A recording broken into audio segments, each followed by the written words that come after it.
पुरानी हवेली का रहस्य। गांव के किनारे एक जर्जर हवेली थी। लोग कहते थे कि वह भूतिया है। खिड़कियां टूटी हुई, दरवाजे पर बेलें लिपटी हुई और रात में वहां से अजीब सी रोशनी निकलती। बच्चे तो दूर से ही भाग जाते, लेकिन आरव की जिज्ञासा वहां और बढ़ जाती। एक दिन दोपहर को जब सब लोग खेतों में काम कर रहे थे, आरव चुपके से हवेली की ओर बढ़ा।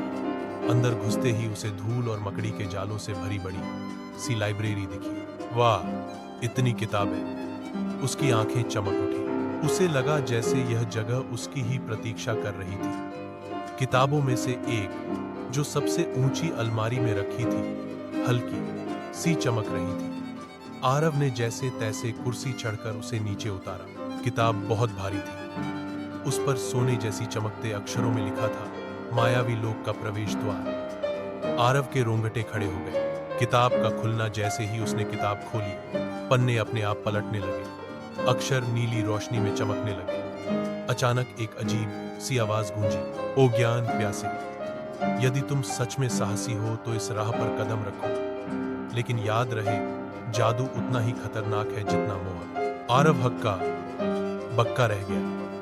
वह सोच ही रहा था कि यह सपना है या सच्चाई। तभी किताब से एक गोल सा निशान जमीन पर उभर आया। वह चमकता हुआ गोला धीरे धीरे दरवाजे जैसा आकार लेने लगा। आरव के भीतर डर भी था, लेकिन जिज्ञासा और ज्यादा थी। उसने धीरे से कहा, जो होगा देखा जाएगा, और उसने कदम उस गोल दरवाजे में रख दिया। मायावी नगरी की झलक। एक झटके में उसे लगा जैसे उसका शरीर हवा में उड़ रहा। जब आंखें खोली तो उसने खुद को एक बिल्कुल नए संसार में खड़ा पाया। वहां आसमान बैंगनी रंग का था, बादल सुनहरे थे और पेड़ अपनी शाखाएं हिलाते हुए मानो। आरव और मायावी नगरी, भाग 2, असली मिशन और पहली परीक्षा। महारानी ईरा ने अपनी चमकती आंखों से आरव की ओर देखा। बेटा, मायावी नगरी पर इस समय एक बड़ा संकट आया हुआ है। दुष्ट जादूगर काला जोरन ने सूरज की किरणों को अपने जादुई किले में कैद कर लिया है। आरव ने हैरानी से कहा, सूरज की किरणें कैद? यह कैसे हो सकता है?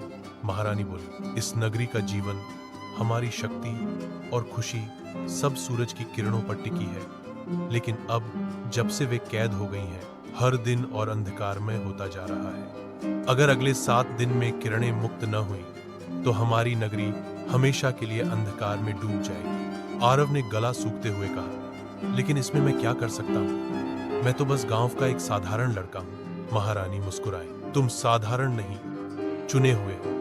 वही किताब जो तुम्हें यहाँ लाई, वह किसी साधारण इंसान के हाथों में नहीं आती।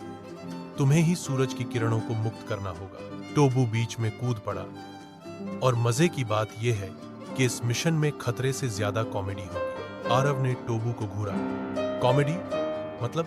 टोबू हंसकर बोला, मतलब कि जोरन की रक्षा करने वाले राक्षसों को डराने से ज्यादा हंसाना मुश्किल है।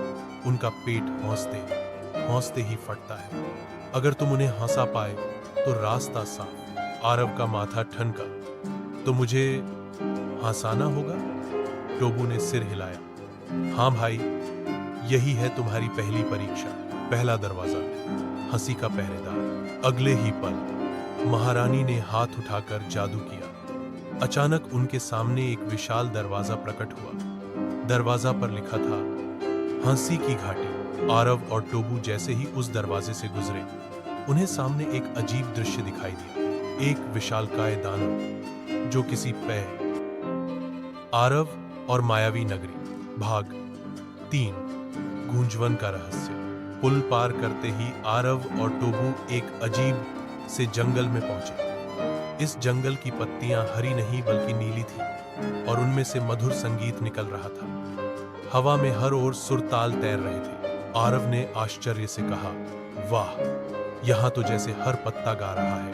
टोबू ने गंभीर स्वर में कहा, हाँ, यह है गूंजवन, लेकिन यहाँ सावधान रहना, क्योंकि यहाँ हर आवाज 3 गुना होकर लौटती है, और अगर कोई झूठ बोले तो उसका झूठ 100 गुना गूंजता है। आरव घबरा गया। मतलब, अगर मैं झूठ बोलूंगा तो सब सुनेंगे? टोबू बोला, सिर्फ सुनेंगे नहीं, पूरा जंगल चिल्लाकर बता देगा कि तुमने झूठ बोला है। जंगल की पहली गूंज। दोनों धीरे धीरे आगे बढ़ने लगे। अचानक झाड़ियों से एक अजीब प्राणी निकला। उसका शरीर इंसान जैसा था, लेकिन कान बंदर के और पूंछ मोर जैसी।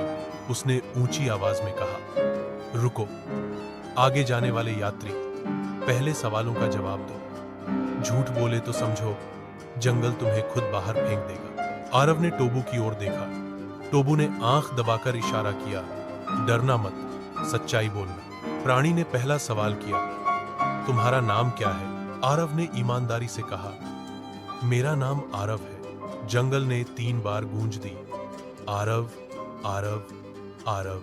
प्राणी ने सिर हिलाया, ठीक है। दूसरा सवाल, क्या तुम बहादुर हो? आरव झिझका। सच कहे तो वह डरपोक था, लेकिन झूठ बोलता तो जंगल चिल्ला उठता।